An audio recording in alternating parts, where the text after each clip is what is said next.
ज़ैनब बेटा जल्दी से साफ बर्तन धो लो। आज कोई खास बात है? हाँ बेटा आज खास बात। अम्मा कौन सी खास बात है?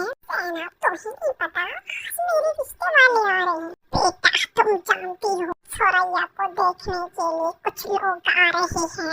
तुम ज़ैनब सामने मत आना उनके। सुरैया तुम तैयार हो जाओ, प्यारे प्यारे कपड़े पहनना। बेटा बर्तन धो लो। हाजी साहब ये मेरी बेटी सुरैया है, बहुत अच्छी और समझदार बच्ची है। तो तुम्हारी क्या राय है? क्या राय रखती हो सबके बाद? कल कल मुझे लगता है सब कुछ पैसे पे ही होता है। पैसा है तो सब कुछ है, पैसा नहीं तो कुछ भी नहीं। सब कुछ पैसा ही तो है। पैसे से लोग देखते हैं एक दूसरे।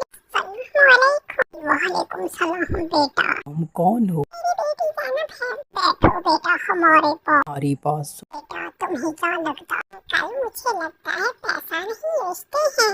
रिश्ते अच्छे तो सब अच्छे। लड़की बहुत पसंद आई लेकिन हमें ज़ैनब अच्छी लगी है। उसकी सोच हमारे जैसी है। उसे पैसे नहीं रिश्तों की अहमियत पसंद है और मैं ज़ैनब से ही अपने बच्चे की शादी करना चाहता हूँ। ये क्या कह रहे हैं बेटा? मेरी बेटी